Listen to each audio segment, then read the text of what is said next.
So, Mr. Mbeki, thank you very much for coming here to University College Dublin today, and it's a pleasure to welcome you to Dublin. We're here to discuss after Empire and to discuss, I suppose, the transition from one form of governance into another. In the case of South Africa, it's a little different in that South Africa really took its step towards self-government at the beginning of the 20th century. But that was only a step for the white minority in South Africa. And really, black South Africa never got its chance at self-determination until the end of the 20th century. South Africa's struggle is a long independence struggle. In some ways, and I don't think I'd be incorrect in saying this, that you were born into it. I wonder, could you reflect on your family and how you first became aware of, I suppose, South Africa's place within the world and the black population's place within South Africa as a young person? Well, I mean, as you say quite correctly, the British abandoned direct British imperial rule in South Africa in 1910, but hand over power to the white minority in South Africa. And so it meant for the black population, the majority of the population, no change. And as you said, in the end, the change comes for us in 1994. Now, the consequence of all that is that you've had a liberation struggle in South Africa stretching over a very long time, like here in Ireland, with the specific emergence of the African National Congress 104 years ago to lead that liberation struggle. So people like myself, in a sense you could say we are born into the ANC, because this is the established representative organization of the black oppressed, accepted by the entirety of the black oppressed as their leader, whether they are members or not members. Presidents of the ANC would be accepted among the black population as our national leaders. So here we are, young people. You are faced with the reality of apartheid, and therefore this continued colonial domination by that white minority. And the black population obviously is against all of that. Yeah. And so as a young person, you don't really have to formally take a decision to be involved. The situation obliges you to be involved in the struggle for liberation. So really, basically, that's how we come into the struggle. Were you always aware there was something wrong with the government of South Africa? Absolutely. I mean, it's all around you as a black person. Yeah. The wrongness is all around you. How did that manifest itself on a daily basis? Well, it's a million years, in a million ways. Yes. For instance, you have a white parliament, which gets elected by the white population. And you aren't there. So you got the white government that emerges out of that, which rules you. So, I mean, we grew up in a rural area. You've had massive land dispossession over many centuries. So we're in this rural area, and you can see with your eyes that the land is degraded. Can't produce enough food because the land is in the hands of white people. So I'm saying that impacts on you. You see people coming back from the mines because this rural population can't live off the land. So they've got to migrate, go and work in the mines, go and work in the farms, go and work somewhere, and come back home. And I mean, as we grow up, you see a lot of very sickly people, terrible cough, thin, he died, it's diseases of the lung, which silicosis they get in mining. Yes. So I'm saying you see the impact of white oppression. It's all around you, all the time. So if the oppression was all around, I read that 2 of the portraits that were in your home as a child were of Gandhi and of Marx. Were these the figures you aspired to? Is that true? And also, what did those mean to you? Was there a sense of hope that emanated from other struggles, from other liberations?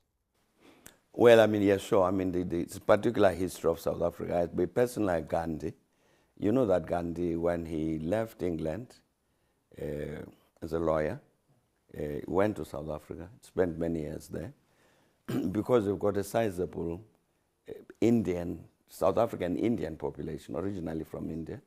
So that's why Gandhi came. So Gandhi, as we grow up, is not an Indian hero, he's a South African national hero. He's one of the people who's involved in the liberation struggle in South Africa. So indeed you would find images of Gandhi in South Africa, not so much because of what he did in India, but because he was part of the struggle within South Africa. And of course, later, when he goes back to India and becomes this major international figure, but already as South Africans, then that generation would have been very familiar with Gandhi, who was active in South Africa. So he would be part of our group of heroes.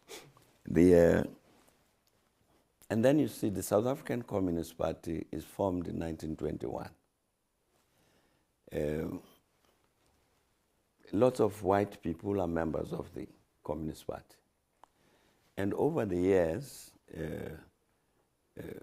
a relationship develops between the ANC and the Communist Party, because they agree that we've got this system of white minority oppression, apartheid and all that, and both these organizations were saying down with apartheid.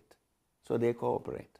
Yeah. And so this is the only party, the only political party in South Africa, which has got white people, which works with the ANC on a basis of equality and so on. So obviously, therefore, the white South African communists will have a particular relationship, will take a particular place in the hearts of the black people, because rather than being part of this minority oppressor nation, these whites, they are part of the struggle against white oppression. Yeah. And so therefore, the leaders, people who had been treated as being heroic figures in the Communist Party like Karl Marx, the black population would have the same attitude. Yes. Okay. And coming back to Gandhi, and you mentioned Gandhi's English days, you spent your student days in England and in the United Kingdom. How important was your university experience in your coming of age and in your political awakening? Well, I don't know how to answer a question like that. I mean, by the time I get to England, I'm 20 years old, and I think by this time, in terms of the politics of the ANC, I think I'm sort of fully formed. I know the policies of the ANC, what we need to do with regard to the South African struggle, what relationship that struggle has with regard to the rest of the struggles on the continent and elsewhere in the world. Even by the time I arrive in England, I've listened to Robert Emmet's speech at the Dock, the Declaration, the 1916 proclamation. Yeah. How are you aware of those documents and those individuals? No, it's because a part of the history of the development of the liberation struggle in South Africa. What it never developed in isolation. in this particular case that I'm talking about, for instance, you had one of our leaders is late now, Michael Hamel, who was a son of Irish immigrants who had come into South Africa. So he was born in South Africa and grew up there. But clearly kept, certainly sentimentally, kept a link to Ireland. So it's him who then introduced us to this particular Irish history. So by the time I get to England, I'm exposed to all of this. Yes. Sometimes in terms of a political formation, I don't think that being in England, in an English university, changed anything in terms of that political formation. But we're coming to university to study, get a degree and all that, which was done. But in terms of the political development, no, I don't think it, in terms of the understanding of our struggle, what we needed to do, and as I say, the interconnections between the South African struggle, the struggle in the rest of the continent, and the rest of the world. So by the time I come to Sussex, all of these things are formed, and so we live with that and guided by those sorts of positions throughout our political life. I don't think it would be unfair to say you weren't exactly an ordinary student while you were in England. You, at one stage, organised in 1964 a march to London, not only to oppose the apartheid regime, but also to protest against the imprisonment of your own father. You mentioned the international precedents for that. Were you aware of what was happening, particularly in America at the time with Martin Luther King? Were they the precedents you were trying to employ with that march, or what international examples were you looking at? No, you remember that by this time, 1964, you really had already a very strong anti-apartheid movement here in Ireland, in the United Kingdom, globally. At university, we had, as students, set up an anti-racism society, that's what it was called, which was not only opposed to apartheid, but generally to racism. So it took up the anti-apartheid struggle, generally. And so when this issue arose, which was, you had this leadership of the ANC, arrested, charged with treason, and the judge said guilty, and then postponed sentence. So it's between the guilty thing and the handing down of sentence that then you had a very big mobilization globally to save the lives of these prisoners, because having been found guilty, the judge could then have said, I therefore sentence you to death, as happened to Robert Emmet. So that's why the mobilization. So but I'm saying it comes at a time when you already have a very strong anti-apartheid movement globally. So the response in this university, it was actually a decision of the Anti-Racism Society, which said, look, we can't sit here and do nothing. What do we do as University of Sussex? And it was then agreed, even the university administration got involved in this, and indeed the Brighton Town Council, so everybody agreed. Why don't we march to London? The concurrent struggle in Northern Ireland at the same time was still in its peaceful phase. How aware were you of developments in Northern Ireland while you were in England? Oh, of course, we followed the struggle there. What did you think about developments in Northern Ireland at the time? Well, I mean, being familiar to some extent with Irish history, it seemed to many of us that what needed to happen was a proper political engagement about the situation in Northern Ireland, including Ireland, to be involved in those discussions, to say, well, how do we address this this historic problem. And that, in that sense, there was no military solution that was possible. And therefore that it was important at some point to really seriously to engage. Why are these troubles? Why are there these troubles in the north, as they were called? And what do we do to solve them? Which, of course, in the end, that's where people came to. But clearly, even at that time, quite early on, our own feeling was that really you have to do that. We've discussed three different political conflicts so far. We've discussed the long Irish independence struggle, we've discussed the troubles in Northern Ireland, and we've discussed the apartheid system in South Africa. In all of those, there was a mixture of non-violence and violence. Where do you see the role of political violence in an independence struggle? Well, I mean, I do not think that anybody would choose to use violence as a first option. If you can bring about change by peaceful means, that's preferable. And for people who come from a liberation movement, the reason it's preferable is because you know for a fact that in situations of conflict, violent conflict like that, the losses will be heavier on the part of the liberation movement. You are going to lose more people, never mind how just your cause is. So, I mean, as a responsible leadership, you'd want to say, I don't want our people to die. But, of course, you then get into a situation where, as has happened in the South African case, the ANC approached the South African regime many times to say, let us sit down as South Africans and together decide about the future of South Africa. And each time, the government, white governments, wouldn't listen. And in the end, what they did, they responded by banning the ANC, by arresting people and that. Which, of course, then gives you no choice.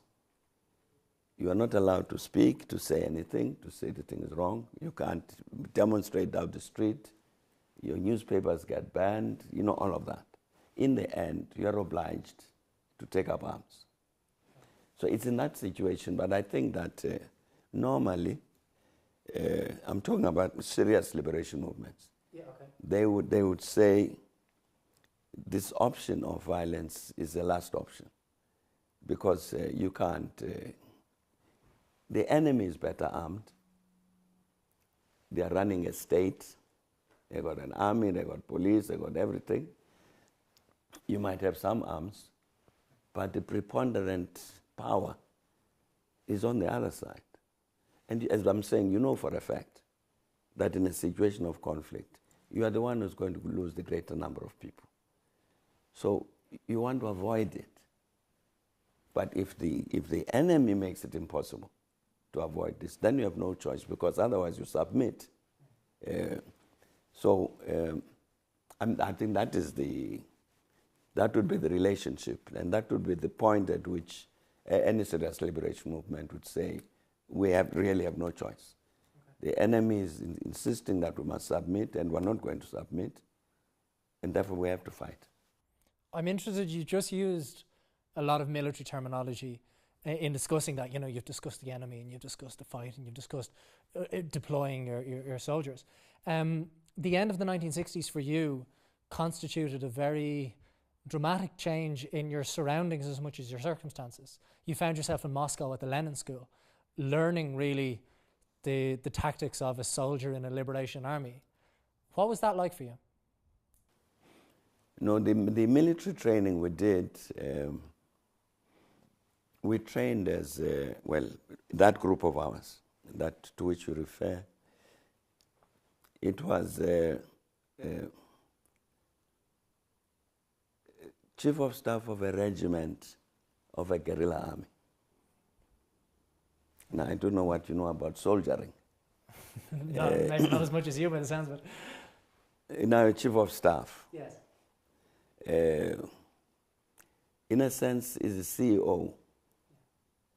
You got the general who is in charge, commanding officer, And then you've got the chief of staff, who is the person who will then do all of the preparations, like in the military terms, what is called a combat order, where you've got to say, we must attack on Monday, we must use the following forces, we must attack from the left and the right, and these are your reserve forces, all of that. That's what the chief of staff does, to prepare that, so that the commander of the unit can then give the combat order based on that kind of preparation. So that's the training we're doing. Which, of course, I had to take into account that we're talking about an armed struggle in South Africa. So you got to take into account the actuality of the situation. It's not, you don't have forests and mountains and jungle and all that. So how do you conduct a military struggle in a situation like that? So no, that kind of training. Some of your biographers have commented that you seemed much more comfortable with a book than a rifle, and your time in Moscow was really a flourishing for political ideology rather than a military training for you. Did you return to the African continent after your time in Moscow feeling like a soldier or like an ideologue? No, you see, I think for some of us, certainly some of my generation, the involvement in the struggle was, in a sense, multifaceted. So when I was in the Soviet Union, in Moscow, part of the time was in political education, and some of it in military thing. Yes. Because as a matter of normal course, you knew that it must be possible for us to participate in all of the forms of struggle in which organization is involved. If there's military actions, you must be able to say something about that, to contribute positively. There's work of political organization, mobilization of the people, organization of the ANC structures and so on. You must be able to do that.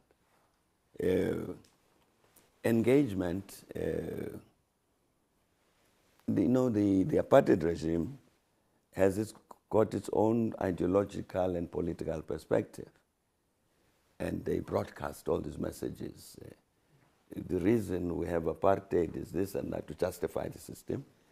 You must be able to engage that discussion, your counter position. So the understanding of the politics becomes important.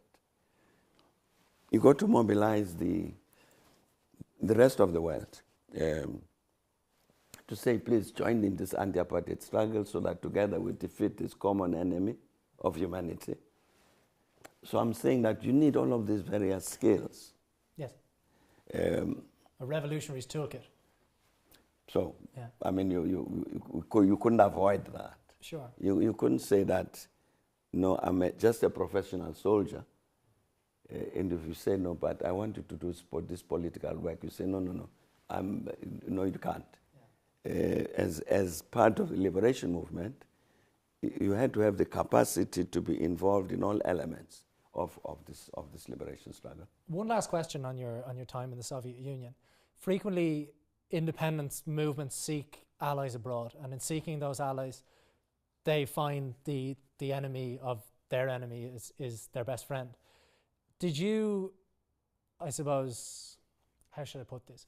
Did you find that there was another empire there in the Soviet Union? Did you see the Soviet Union as a utopia, or did you see the negative aspects of it when you were there in 1969, 1970? No, the general posture that we took was that, we've got a major problem, a major challenge in South Africa to defeat this apartheid regime and let South Africa become a democratic country. It's a major challenge. And we want the whole world to support us, everybody.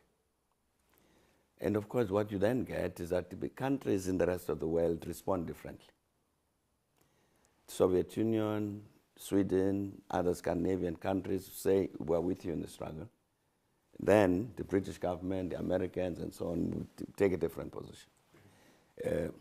But I'm saying from our point of view, we wanted everybody to support. So because of that, really just as a matter of policy, we said it's critically important that we avoid getting engaged in anything which has to do with assessing individual countries, because we are going to get into a lot of trouble. If we say we will accept your support on condition you do the following things in your country, we can't do that. Okay. So we generally avoided this sort of comments. But the Soviet Union was a very strong supporter, quite consistently. Did you value that support? Was it a welcome ally? It was very important. Okay. They took a lot of our students to educate in the universities, ordinary students. They trained a lot of our people, the military ones, supplied equipment. A lot of the refugee populations that we had in Africa, a lot of the food came from the Soviet Union. So it was kind of all around support. And of course, they would support us at the United Nations. So the Soviets, the Swedes, Sweden was very important. They never involved on the military side, but everything else, support for the sanctions, material support in terms of food and clothing and so on, including the struggles inside the country, a very important role. But I'm saying in all instances, we said, let's get everybody to support us and avoid getting entangled in making assessments about what they are doing in their own countries. The ANC was incredibly successful at bringing global attention to the apartheid regime in Africa.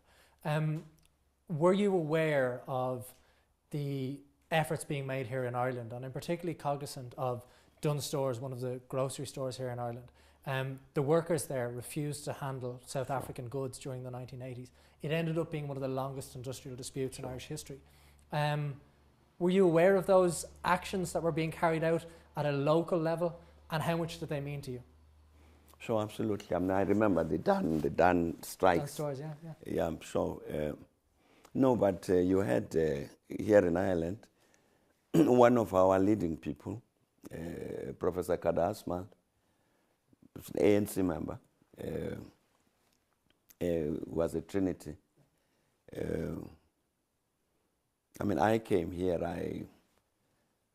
I did an anti-apartheid meeting at the University of Cork. Tell us more about that. No, it was. What was that like? It was very good. The Irish anti-apartheid, they arranged these meetings, and they said to me, "Come, there's a meeting must address in Cork." Fine, came, and it was at the university. It was very good. The hall was... the crowd receptive? Oh, very, very, very much so. The hall was very full, and I'm very Irish. Really? What marked it as being particularly Irish for you? You see, for instance, there was an old man here in the hall, white hair, and he says to me,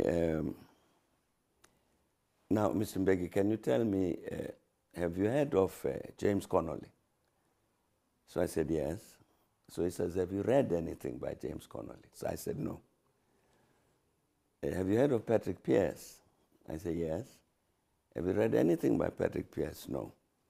I think he mentioned a couple of other people.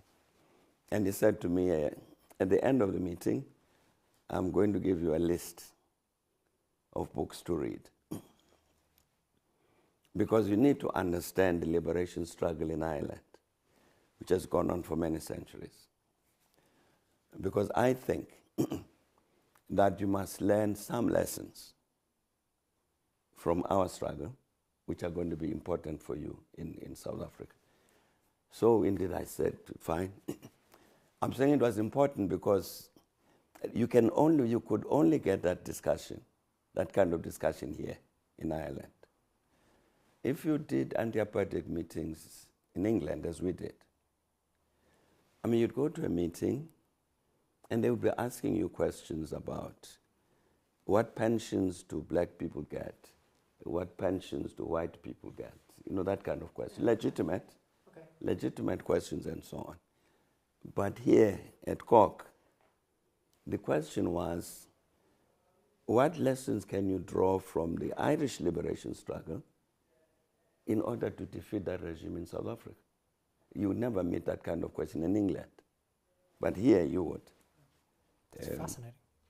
So it was, I'm saying, it was very Irish. It was Irish. And of course, you had a lot of people in black cassocks there, nuns and brothers and so on in the meeting. Yes. And we engaged it was very, very engaging. The Irish clergy, both nuns and priests, have had an incredibly far reach in Africa. How positive do you think that influence was, or how do you feel towards particularly religious aid and how that, I suppose, created such a strong link between South Africa and Ireland? Yes, of course. I mean, I think one of the things that we must understand is during the colonial period, the emergence of the black intelligentsia, it actually came from mission schools. So the missionaries who came out of Europe opened these various schools, and that's really where your first black intelligence emerged from. It's from those mission schools. In the end, though, the churches became a very important part of the broad internal struggle in South Africa, the mobilization of the people to do all sorts of things, plus the global anti-apartheid movement.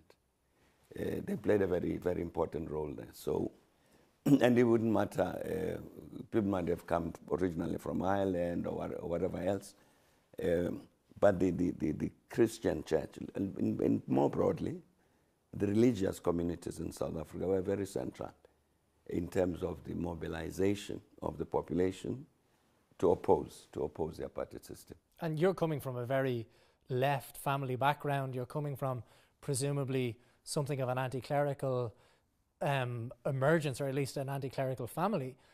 How do you see that strange alliance, and we see it between James Connolly and Pádraig Pearse, I suppose, here in Ireland. How do you see that strange alliance between the religious church and its role in South African liberation, and then the left?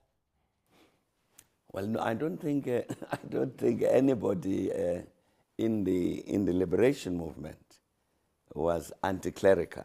Okay. They might not be members of a church or anything, or might even be atheist, but they wouldn't be anti-clerical because, you see, you have this majority of the South African population, whether communists,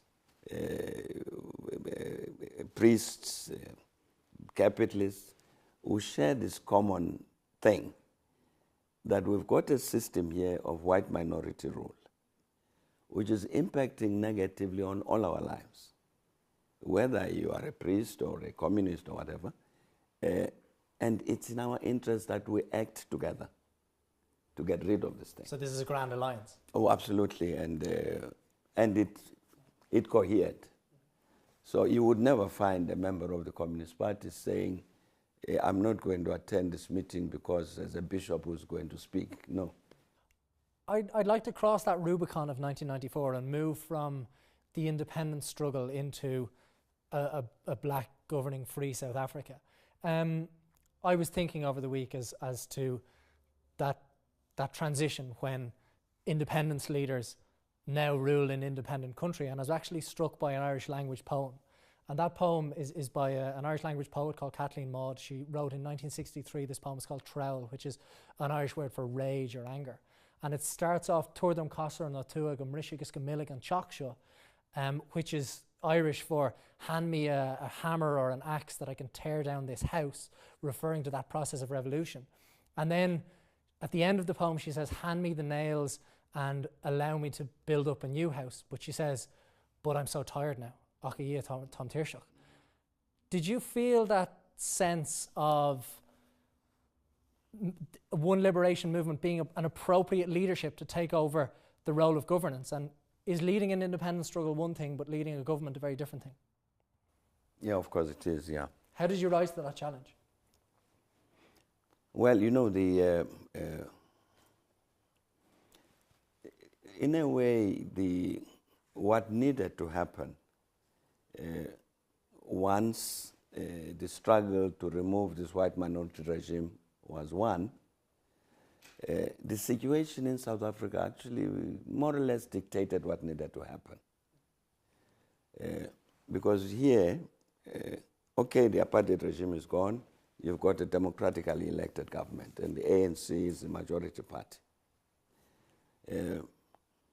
But what kind of society have you inherited? You've inherited a society where you got these racial divisions.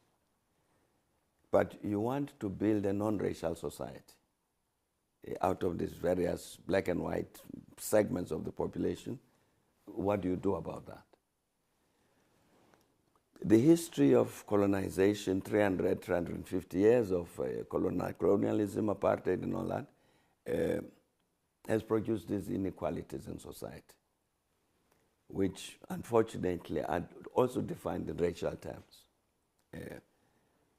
How do you address that? You've got a situation where the apartheid system deliberately, consciously, went out of its way to ensure that your black population is as little educated as is possible, deliberately, consciously. What is it that you do to impact on the education and skills and all of that? So I'm saying the situation itself, in a sense, dictated what needed to happen. So indeed, of course, the ANC sits down and says, what do we want to make of this democratic power in terms of the transformation of South Africa from this apartheid society to this new non-racial, non-sexist society? So, I mean, it's a much more challenging job. The education, non-racial, non-sexist South Africa, all of these education questions we are talking about, the economy, etc., they are all interlinked. So this is part of the challenge of the transformation of South Africa after empire. There isn't anything which is not urgent. So you can't say, for this month or year, let's focus on this thing. We'll come back to other things later. You can't, because of the interlinkages among these things. So you got to do something about the economy.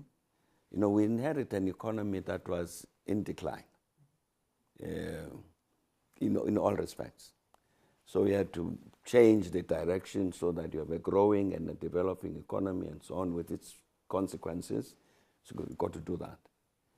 Among other things, you've got this massive black population without any safety net. That was part of the apartheid system, of the racism. But we've now got a democratically elected government. It can't ignore the fact that there's so many people who are poor. How did you address that on a practical level? So, I mean, what part of what had to be done, which was done, was indeed to create a safety net. To say that fundamentally, in the end, to eradicate the problem of poverty means creating of jobs and all of that. Proper pay levels and so on. But in the meantime, that takes time to rebuild an economy that produces that kind of outcome. But in the meantime, there are people who are desperately poor. So there has to be some, as I'm saying, a safety net, so that people at least don't fall below this. So indeed, we then introduce, South Africa still runs that now, a very extensive social security system. I think now, I can't remember what the numbers are, 12 million more people who get one grant of one kind or another, because you just couldn't allow this extreme poverty. But those things you had to do. But again, you can only do that if the economy is producing the necessary resources to enable you to do that. So I'm saying that you are addressing the poverty thing on the basis of this economic intervention. And as you do that, you are also addressing this matter about inequality, black and white. To bring up these very, very poor black people, bring them a little bit up so that to some extent they catch up with the rest and so on. So I'm saying that we had to move on all of this. Speaking of the economy, I'd also like to move on to foreign relations. And South Africa went to become a member of G20, and you yourself attended G20 summits. Which of the particular international organizations or international groups that South Africa is now a part of, the Commonwealth, the African Union, G20, do you see as being the most important for South Africans' international relations? Well, I mean, the first important one is the African Union. Okay. And you were instrumental of changing that from the Organisation of African Unity into the African Union. Sure, we're certainly very much involved in that process. That's the first one. It's because the cohesion on the African continent is very important in terms of all of the member countries, including South Africa. The capacity, the ability to act together and cooperate within the continent, but also to be able to represent the interests of the continent vis-a-vis the rest of the world. It's a critical organization, that one. Of course, I would say that the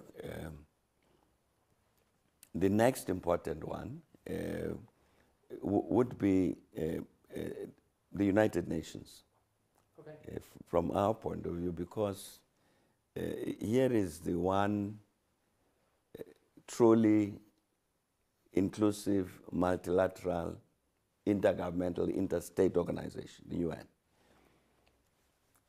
And it's this one body, if it was functioning properly, which would enable smaller countries, like the various African countries, to be able to play a proper role in the world. If, you know, everybody says the rule of law is very important. Agreed. If you take the Security Council, the Security Council is bound by what is contained in the UN Charter. And that UN Charter will say that Security Council can intervene in whatever country to protect international peace and security. That's a law. Yes, yes. But you see the many instances when the Security Council intervenes in countries with nothing to do with international peace and security, but because you've got some powerful countries in the UN, which then, as it were, they write their own law. That can't be right. Because if we all say, let's all respect the rule of law, including the rule of international law, then that protects the interest of the smaller countries. So I'm saying that the UN becomes very important from that point of view for us. But of course, there are the more directly developmental things, like the G20. Yes. Before that, we had built a very good working relationship between the African continent and the G8. Yes. To get the G8 to support the development programs of the African continent as defined by the Africans. And they had agreed to that. But in the end, that got overtaken by the G20. In terms of South Africa's sphere of influence and your neighbours, in some senses you've been criticised quite heavily for the role you played with quiet diplomacy with Robert Mugabe and with Zimbabwe. Do you look back on that differently now, or do you think it was important that you left a door open for a country that was going in a very dangerous direction in the early part of this century? Well, you know, we always were somewhat puzzled by this notion of quiet diplomacy, because there's no other diplomacy except quiet diplomacy. I mean, well, I suppose loudhailer diplomacy is the opposite. Then it's not diplomacy. Yeah, If you start campaigning there with loudhailers, that's something else. No, the critical matter with regard to Zimbabwe is the matter that we insisted upon, and I'm sure we'd continue to insist on it, is that we've got to respect the right of the people of Zimbabwe to decide their future. That it was not for South Africa to impose on the Zimbabwe people, or anybody for that matter, anybody to impose some solution on the people of Zimbabwe. You know, one of our sharpest differences about this matter was with the British government. Yes. Under the Prime Minister Tony Blair. Because the British government were saying to us directly, we've got to look for ways and means physically to remove Robert Mugabe and put somebody else in the place. And we would say, it's not your duty, it's not your responsibility. This regime change thing. Yeah. Who gives you the right to determine who should be the regime of Zimbabwe? As for the Zimbabwe people, what we have to do is to make sure that we encourage all the Zimbabweans to get together and sit and seriously consider, as happened with regard to Northern Ireland, sit seriously among themselves and consider what happens with their country. That's what's got to happen. And we insisted on this. Yes. And this is what was called quiet diplomacy. But we would always take a position like that. That we have no, South Africa doesn't have a right to say we don't like the government of such and such a country, and for which reason we'll make sure that they go and we'll put in place such and such a solution. We don't. I can appreciate your point on self-determination and not interfering in the sovereign concerns of a neighbour. However, do you think that, what would you say to your detractors who say that you legitimise the rule of Robert Mugabe and particularly some of his most unpalatable and deeply questionable policies that were being carried out? Well, I would say people must demonstrate that, instead of making general statements. You see, for instance, around maybe 2001 or thereabouts, the opposition party in Zimbabwe, the Movement for Democratic Change, they approached us, the South African government, and said, can you please help? We want certain amendments to the Zimbabwe Constitution. We want certain amendments to the Zimbabwe Constitution. Can you please talk to the ruling party and the government of Zimbabwe to do that? So we said, fine, which we did. And you would recall that there had been a constitutional referendum in Zimbabwe in 2000, which the ruling party lost. So when we talked to them to say, look, your opposition are saying they want these amendments to the Constitution, they said, but many of these things that they want are in the Constitution which they rejected.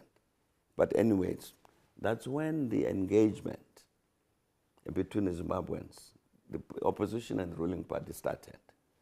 None of them, I'm talking about elected representatives of the people of Zimbabwe, none of them ever said to us, please intervene to overthrow a government. Okay. What they said, please help us to get together and... So you see your role as being a facilitator rather than... Which we did. You see, a regime changer. I'm saying that if you take, for instance, 2008 election in Zimbabwe, the parliamentary election, yes, which everybody accepted was free and fair and so on. That's the election where the Morgan Tsvangirai's faction of the MDC got the highest number of seats. It didn't get an overall majority, but it was the biggest party in that parliament. And everybody accepted that thing, which is the result of which, that's why you have a government of national unity. Because you had three parties, none of which had an absolute majority. So they decided the best thing to do, let's form this government of national unity and so on. So, but I'm saying all of them those parties. All they said to us, please help us to get together as Zimbabweans to decide our future. And then somebody from very far away says, no, you must have removed this. Why? On whose authority? It is Zimbabweans, I'm saying. Even the opposition in Zimbabwe never ever said to us, please help us to get rid of Mugabe. Do you think the fact that you stepped down peacefully, that you set up COPE as a new political party, is that a testament to South Africa's political maturity now in the early years of the 21st century? No, I don't know. Maybe maybe it did. I don't know. But it's. I mean, I would have considered it to be. It would have been natural in terms of the ANC. Because, as I say, I mean, we grow up in the ANC, so the value system that you carry in your head, it comes from there. So in this case, in 2008.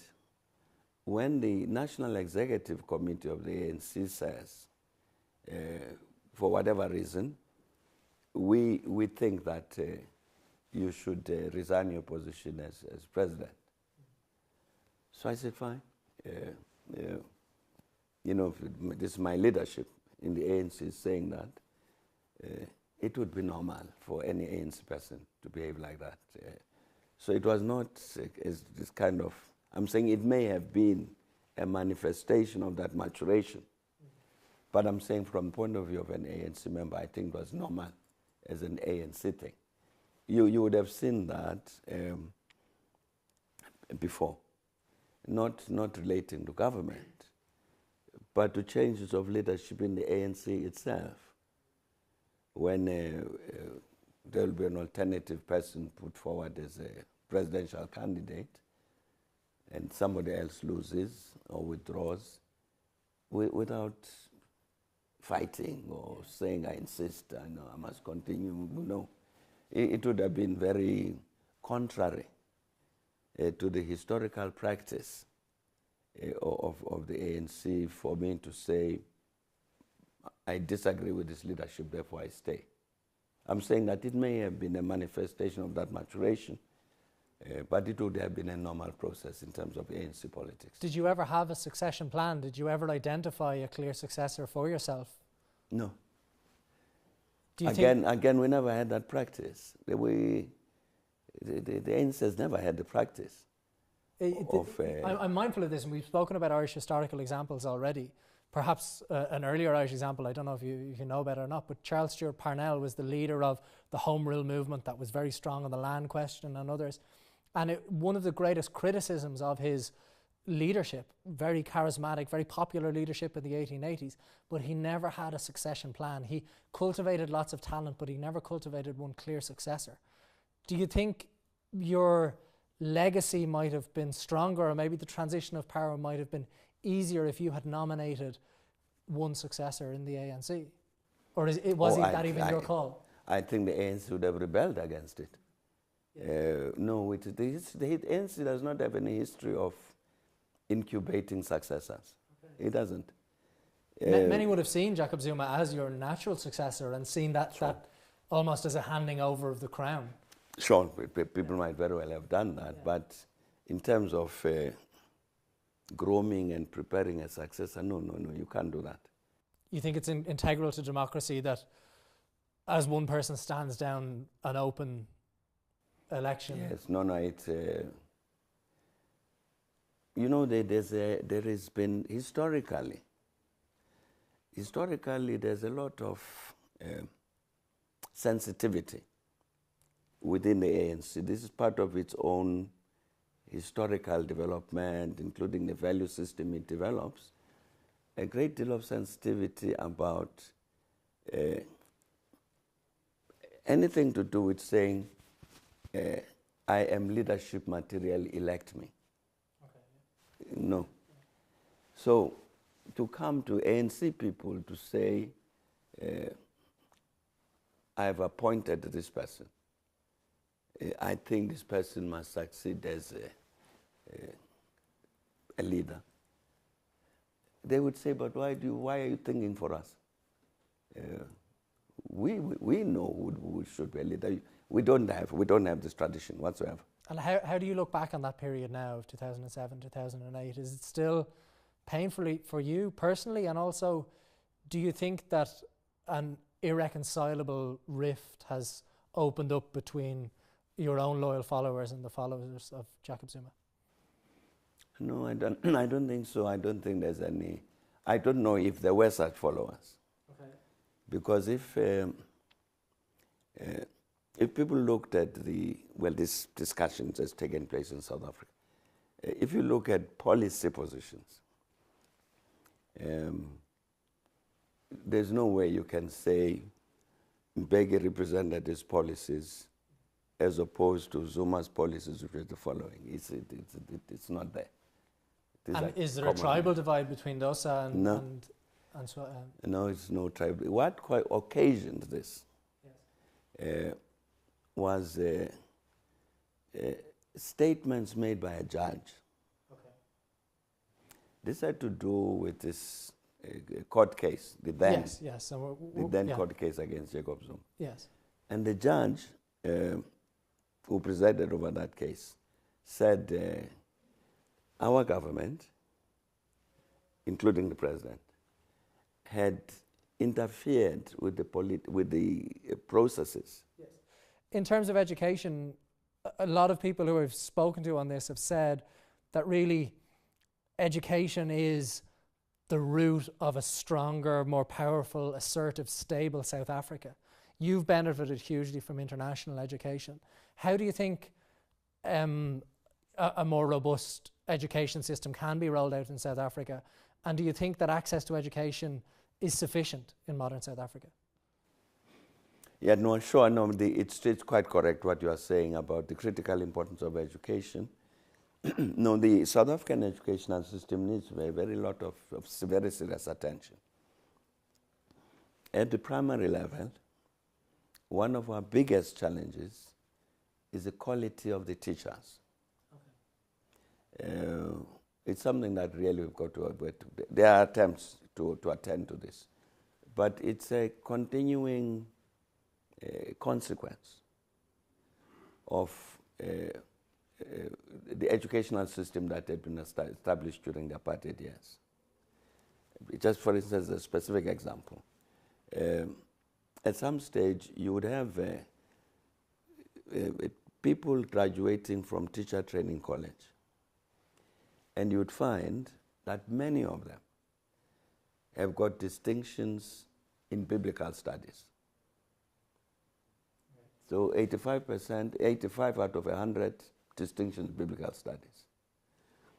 And 1 out of 100 with some distinction in mathematics. That impacts on the quality of teaching. That's a major challenge at that level. You've got a major challenge in terms of training of people with skills.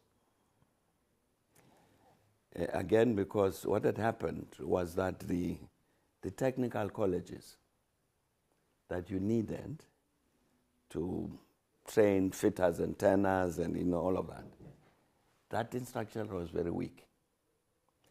It's been a challenge since liberation to build up that capacity, including, again, you found, I'm talking about specific instances, where, for instance, you'd find a technical college like that, training people for the automobile industry. Yeah. And they graduate, go and start working in a plant. I'm talking about direct experience that I saw. Okay. And the motor car company says to me, now you see, President, these are graduates from the technical college, but we have to train them from the beginning, because the equipment that is used in the technical college is 15 years old. It's over technological development that were taken them. So these people, they've trained on old equipment, qualified, but they can't cope with the equipment as it is now, that kind of thing. Then you've got the issues that have been raised now by the university students.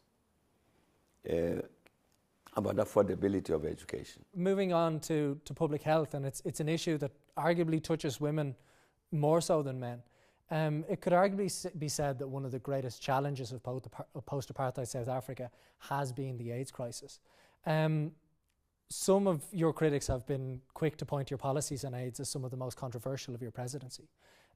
Looking back, do you still have that stance on AIDS and HIV, and is there anything you would have done differently as regards the AIDS crisis in Africa in your presidency? No, I wouldn't have done anything differently. Unfortunately, we don't have time to discuss this. Yes, okay. You see, for instance, I'll give you just 1 year. If you take the year 2006, well, let me start off by saying the official statistics body in South Africa, the Statistical Authority, they publish annual reports about mortality and causes of death every year. Yes. 2006 annual report, mortality and cause of death. That report gives deaths from what it calls deaths from HIV disease as being number 9 in terms of the ranking. 2006 will say that, 2007 will say that, 2008 will say that, 2009 will say that. Number 9, it has never been this dominant killer in South Africa. And your position has always been that poverty is a bigger curse in South Africa than AIDS itself? No. My argument has been, you see, that's why I'm saying we don't have enough time. Yes. You see, we are dealing with AIDS. AIDS, the acronym AIDS, means acquired immunodeficiency syndrome. Central to the syndrome is immune deficiency. What causes immune deficiency? Which is central to this. If you look in a medical textbook, an ordinary medical textbook, it will tell you these are the various things that cause immune deficiency. Poverty is one of them. These recurrent diseases are a part of this. Diseases like syphilis will cause this. So you've got a number of things which cause immune deficiency. Yes. So my argument has been, you can't respond to the issue of immune deficiency in AIDS without one kind of intervention. But do you agree that there's a viral cause to AIDS? Sure, I have no problem with that. And do you believe that AIDS is a sexually transmitted disease or can be sexually transmitted? Sure, I have no problem with that. Well then, could simple policies like the promotion of condoms and physical contraceptives be a useful way to stop the spread of this disease? You need it also, a problem in South Africa, issues of teenage pregnancies. The condoms and all this are very important. If you look at the health profile, you want to discuss the health profile of the South African population, you wouldn't start where you started. Okay. You would say, what is the biggest killer in South Africa? Even today. Yeah. The last report of the Statistical Authority, which it covered the year 2013,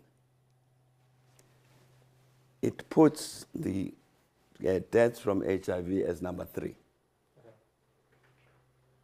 From the original number 9, there are 3. Yeah. There are questions that arise about that. What questions are they? The questions are from 2008, 2009. The public health system has provided all of the antiretroviral drugs that you need. Yeah. That's why nobody makes any noise about it, because the current government has responded like that. The problem, I'm saying, is that in the midst of that, as a killer, this rises from number 9 to number 3. Why? Well, what do you think? I don't know. But that's a question that needs to be discussed. Yeah.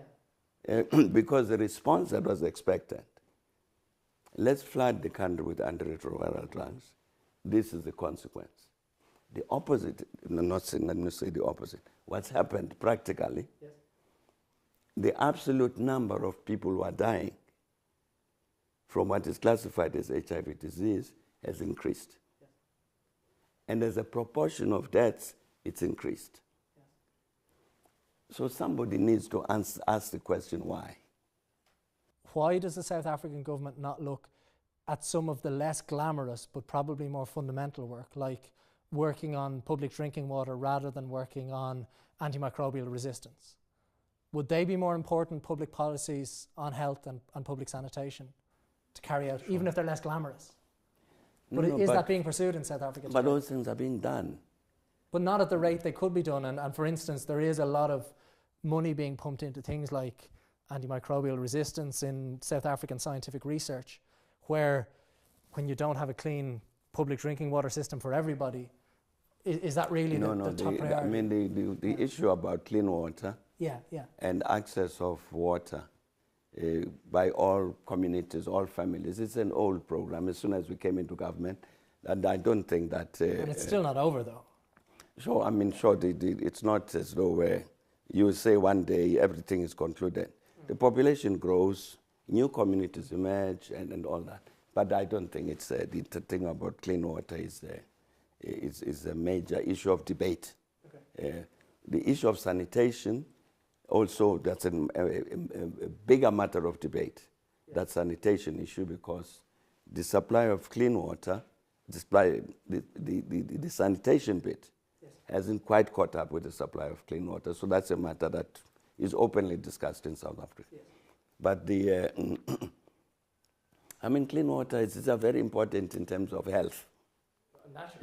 Naturally, questions of nutrition. What kind of nutrition do people have access to? Is it healthy? Is it adequate? All of this. So all of these things you've got to attend to as you attend to the human body. But I'm saying, coming back to the health thing, you see, really, if there was time, we would have to look at this profile to say, look, South Africa produces its health statistics. One of the few countries on the African continent that actually has got real statistics, not estimates. Here are the statistics. Now let's look at these things. Why, if you look, for instance, at this table I'm talking about, 2013 report on mortality and cause of death. They break it down by the racial groups in South Africa, that report. And you will find that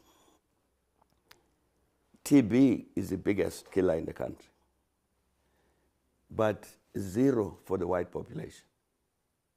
No incidence of TB. And no incidence of HIV disease among the whites. No incidence of TB among the Indian population. No incidence of HIV among the Indian population in the statistics. So I ask a question. Yes. Why is that? And why do you think? I don't know. I'm not a scientist. Unfortunately, neither of us are, yes. Because it would be important to answer that question.